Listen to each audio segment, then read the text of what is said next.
Всем привет! Вы смотрите фрагмент программы «Обратный отсчет» от 22 июня 2023 года. Сегодня четверг. Полную версию этой программы, пожалуйста, смотрите на ресурсе Patreon. И спасибо всем, кто становится нашими патронами прямо сейчас. А я перехожу к главной теме. Похоже, начинает вырисовываться направление главного удара, которое готовят вооруженные силы Украины. Впрочем, давайте обо всем по порядку. Аналитики Американского института изучения войны отмечают, что низкий темп продвижения украинской армии в ходе наступления может объясняться тем, что нынешние атаки – это лишь подготовка к главному удару. В целом, более низкий, чем ожидалось, темп украинских контрнаступательных операций не показателен в отношении общего наступательного потенциала Украины.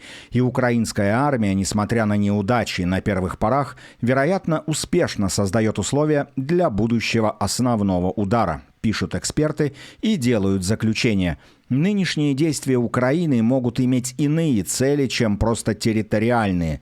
Украинская армия, возможно, проводит несколько наступательных операций по всему театру для того, чтобы постепенно истощить силы России и создать условия для будущего главного удара. И сегодняшний ночной взрыв на Чонгарском мосту только подтвердил эту мысль. Известно, что Крым с Херсонской областью соединяет 3 дороги. 2 в районе Армянска через Каланчак и Чеплынку и 1 в районе Джанкоя через Чонгар. Именно дорога через Чонгар удобнее всего для перевозки военной техники в Запорожскую область. И именно это логистическое направление было сегодня атаковано.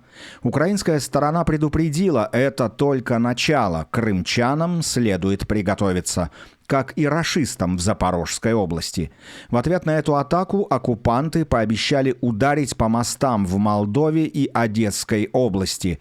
Судя по суете вокруг моста, рашисты восприняли атаку на Чонгарский мост весьма болезненно. Они выпустили в медиапространство даже своего гауляйтера Сальдо, который на камеру рассказал о незначительности повреждений.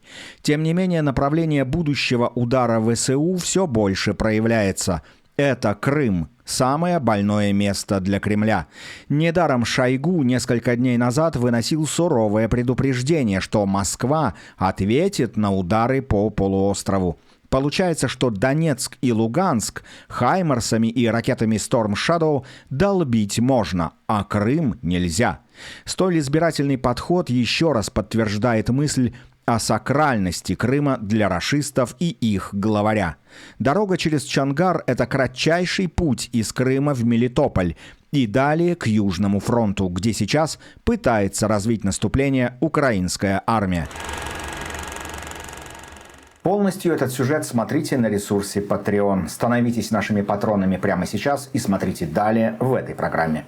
Президент Украины Зеленский выступил с официальным предупреждением о том, что Россия готовит теракт на Запорожской АЭС. В Кремле назвали это заявление очередной ложью. Комитет по иностранным делам Палаты представителей США поддержал двухпартийную резолюцию с призывом к администрации Байдена о немедленном предоставлении Украине ракет «Атакмс». Председатель комитета, конгрессмен-республиканец Майкл Маккол, считает, что такие ракеты являются критически важными для успеха контрнаступления Украины.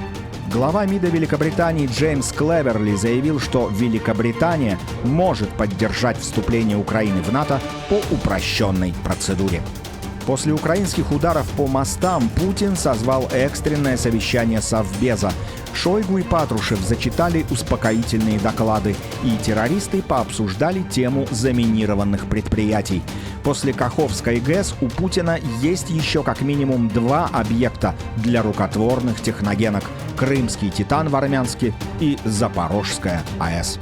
В Госдуме на фоне принятия законов, ужесточающих деятельность иноагентов в России, призвали полностью искоренить их как класс. А в Мосгорсуде боролись с самим физическим присутствием американцев в России. Мосгорсуд признал законным продление ареста журналисту Wall Street Journal Эвану Гершковичу, которого обвиняют в шпионаже. Таким образом, журналист останется под стражей до конца августа.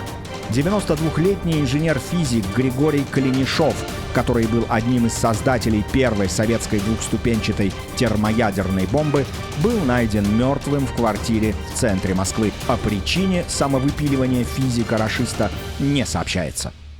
И на этом на сегодня все. Полную версию этой программы, пожалуйста, смотрите на ресурсе Patreon. И огромное спасибо всем, кто становится нашими патронами прямо сейчас. Всех обнял. Встретимся с вами завтра в пятничном прямом эфире. Слава Украине!